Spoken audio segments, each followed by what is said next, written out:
Welcome to Awakening You channel. If you appreciate what we do, please support us. Thank you. Dear ones, I am Archangel Michael. Continuing the topic I started yesterday. No, don't wait here, for me to comment on all the symbols that exist in your sacred geometry.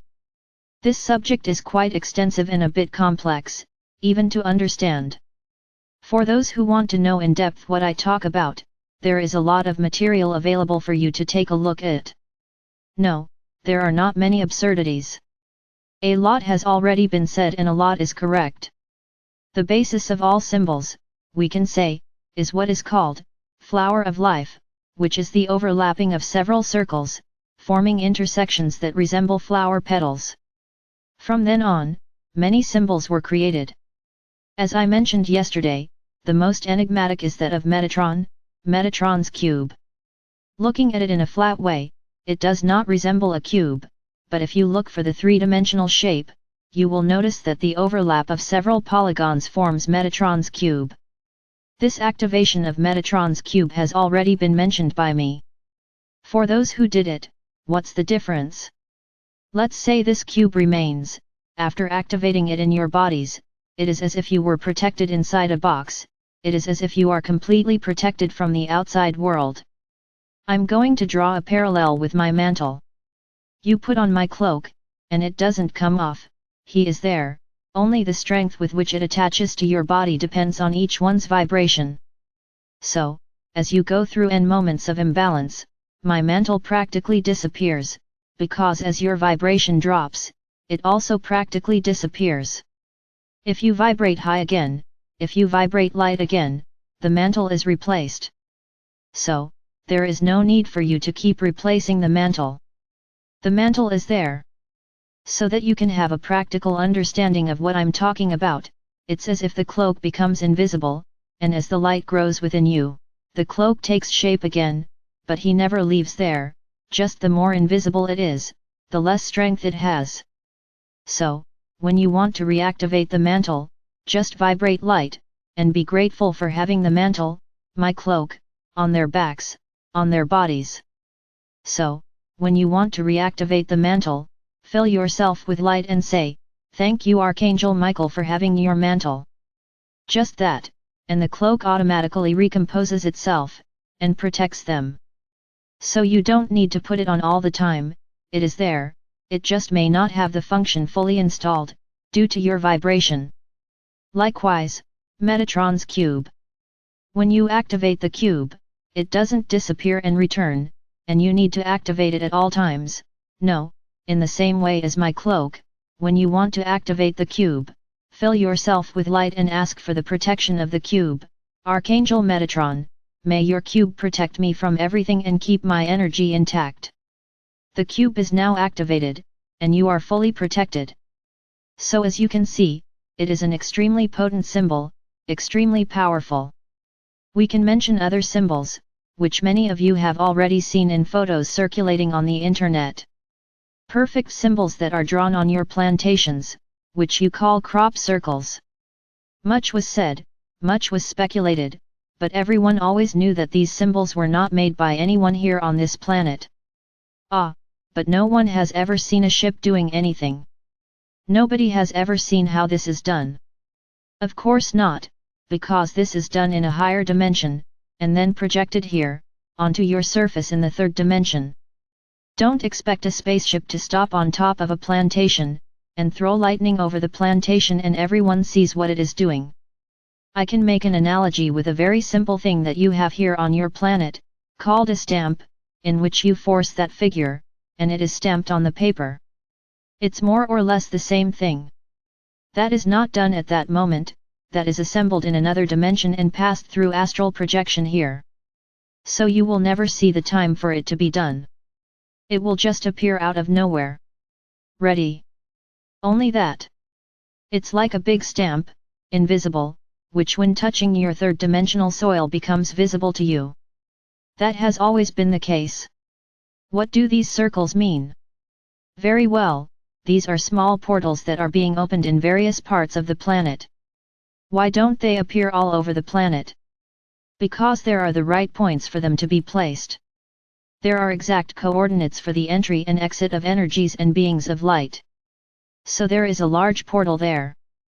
Very soon you will have access to much more information than you have today regarding these circles. All your governments know where that comes from, everyone, without exception, but nothing is said to you, but that's another topic, not part of our video today. So, back to symbols. Throughout the centuries and times, you have always observed in your caves, the symbols made by your ancestors. Many different languages than the ones you use today. In the past, there was no written language as you know it. It was all symbolism. Through the passage of time, as I have already said, and I will repeat here several times, enlightened people arrived on this planet to develop you, so that terrestrial civilization could be developed. And then you started to evolve in many ways. But the symbolism has existed for a long time, and everything is very well orchestrated. We're back to talking about the pyramids. That is a symbol, a great symbol of power, because at a certain point in that pyramid, there is such a concentration of energy that you cannot even imagine, capable of keeping a living being, not alive, but maintaining the structure of that outfit, for a long time, without the degradation that exists when you lose that human outfit. So a lot has already been discovered and not explained. But you are already beginning to understand that nothing is that mysterious, everything has an explanation. The tips of the pyramids are receptacles for very powerful energies.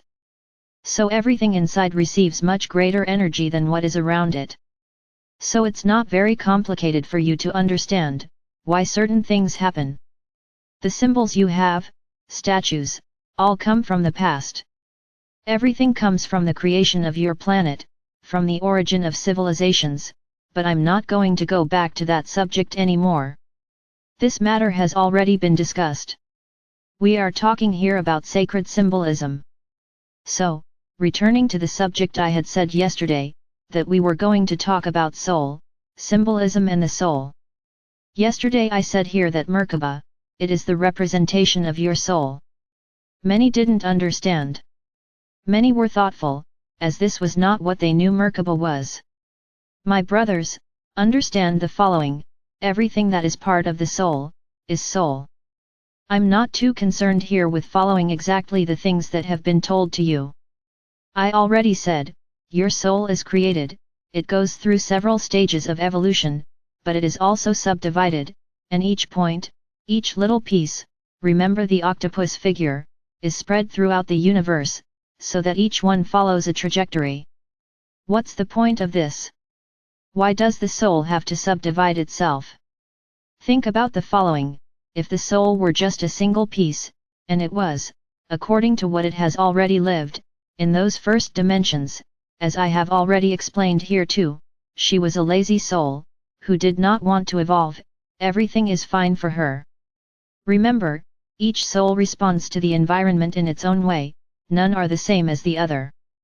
So it would be that soul that everything is fine for her, everything is calm, doesn't want to do anything, and would stay there forever. So what's the point in dividing the soul into several pieces? As there are many, each one has a stance, everyone has a path, and it's as if there is a part that is always the one most interested, most studious, in evolving. So the more the pieces evolve, they give no choice to the pieces that are further down, make them evolve too. So no one stands still.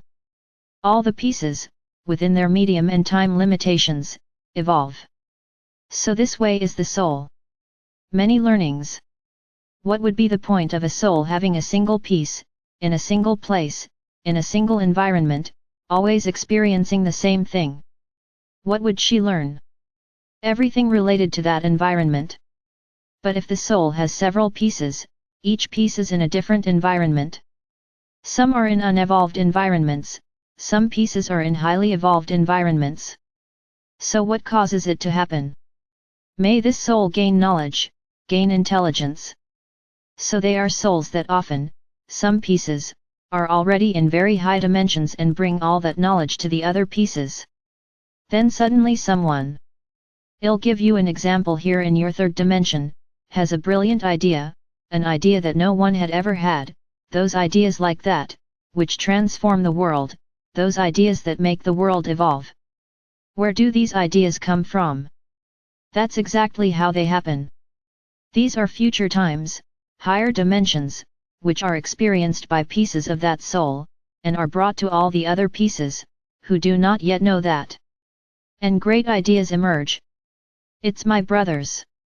Everything is very well orchestrated and planned. When we want a being to do something very important on its planet, this soul is guided on what to pass on to the other pieces, so that it causes an evolution.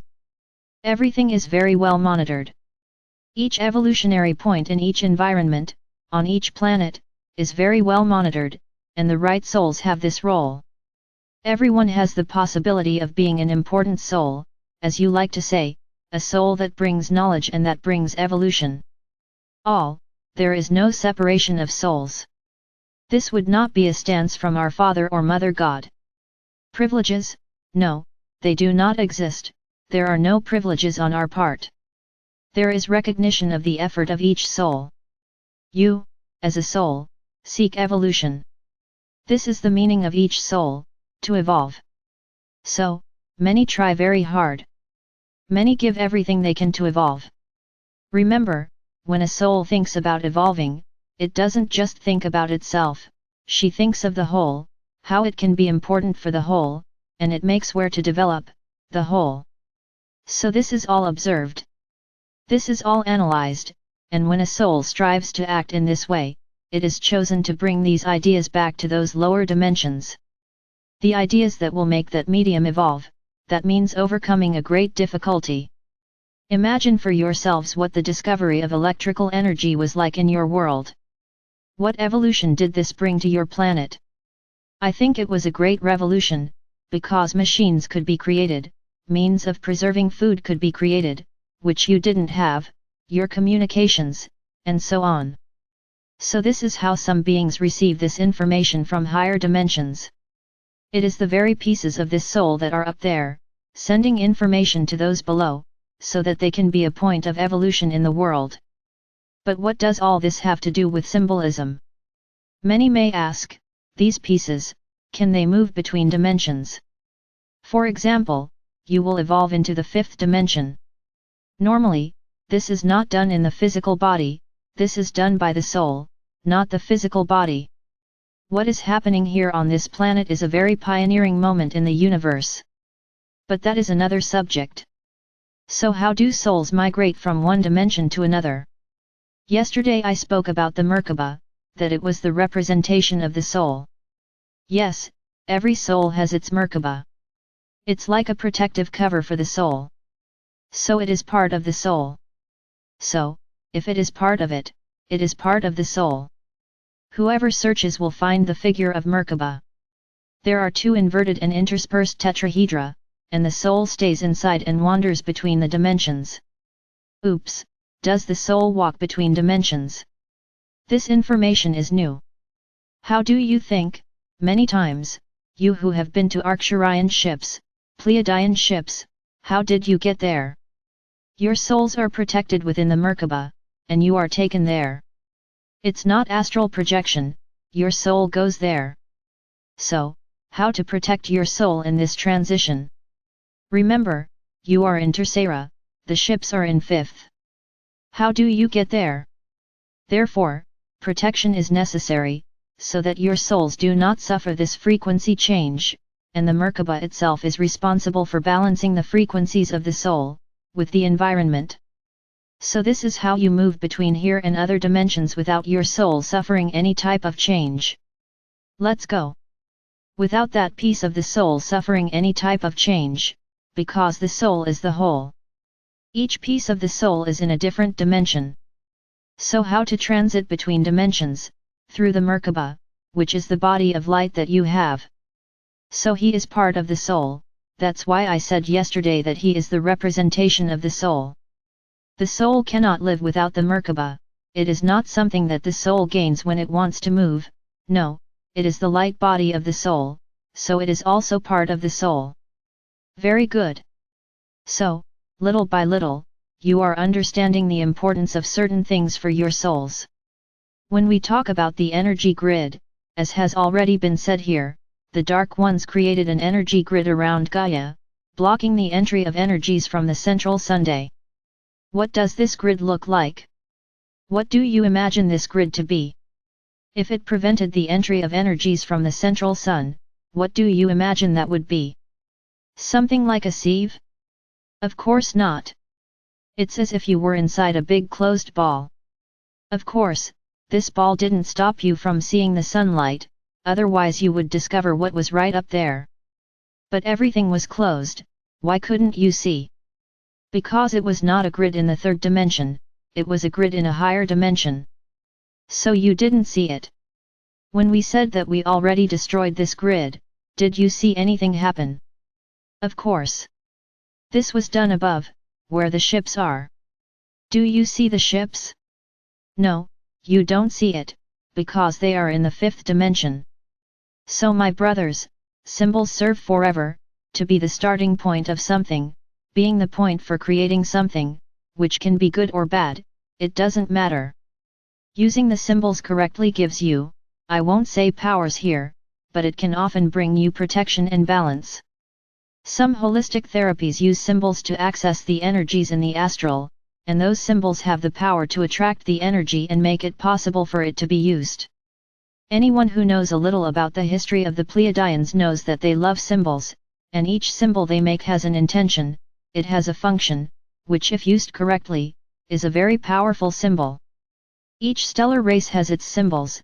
There are ways of using this type of device to generate a point of energy, to create a portal, to concentrate energy, however you want. I'm here reinforcing this subject a lot, because you need to be very careful, you need to be very attentive to what you carry in your bodies, to the symbols you see, to the symbols that you look at. Ah, this is cute. I'm going to put it on my bedroom wall, and he doesn't even know what that means. So I want to warn you a lot about this. Careful. Be careful with the symbols you use. Be careful with the things you draw on your bodies. Be careful with the things you put on the walls of your homes. This is serious, my brothers. This is very serious. Be attentive to everything. The moment is one of great attention, the time is for discernment. It is up to each one of you to do a work of discovery, of interiorization, a work of knowledge of your soul. I have told you here that the veils are falling, that you will remember a lot. Many of you have been here a long time. They had many lives. When we say that you will remember everything, do not expect you to remember each of the incarnations, because it would be a collapse for your minds. That's a lot of information for a single moment. So exactly what will you remember? Of what was important to your soul, of what were the important moments for your soul. Those moments that made a difference to your soul, especially you will remember the moment you arrived here, why you came here. This is the most important moment of your souls. This moment has to be very clear in your minds, so that you don't repeat it, so that you can truly fill your chest and say, I have learned my lesson, and follow your soul on its evolutionary path. Don't allow that to happen again. Many of you, after I placed that luminous ball in your heart, are having many dreams, dreams that you do not understand. I already explained, it's a big puzzle, and as the energies arrive and this little ball increases, you will have access to more information. So, my brothers, pay attention, pay extra attention. Every time the moment approaches, everything is being prepared to disorganize. No, they haven't given up yet. They know they lost. They no longer have any illusions of winning this battle. She's already lost, but they won't give herself up. They just haven't destroyed the planet yet, because we are, first of all, destroying their weapons, because this was their idea.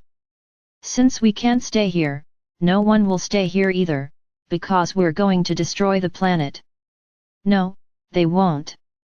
That's why nothing has happened yet, that's why so much caution, that's why, what you call delay, for us it's not delay, for us it's improvement. Be careful with the things you see out there. Nothing that is appearing in your skies is real. This is another maneuver. For what purpose? The aim is to place these images in the sky and make something bad happen down here, so that you can connect one thing to another. So be careful, don't be fooled by this kind of thing. If we have to appear in your skies, we will appear, we will not be just figures or drawings, contours. If we have to show up, we will show up, we will put on our human clothes, so that you can see, because each of us has a human clothes, to appear when necessary. So, be very careful with what you see. Be very careful with what you receive. I'm not talking about symbolism here for nothing. There is a reason, there is a reason. It's a warning to all of you. Be careful with symbols, no matter how innocent they seem. Do not use anything that you do not know, don't use anything from sources you don't know. Be alert, very alert. I know very well why I'm saying this. Protect yourselves. If you haven't activated Metatron's cube yet, do so. Who hasn't put on my cloak yet, put it on. Protect yourselves. Protect yourselves. My brothers, difficult times ahead, times of truth, but also a time of many lies. So, ending today's video, once again I'm going to mention that figure, those sitting on top of the wall, with their little leg dangling.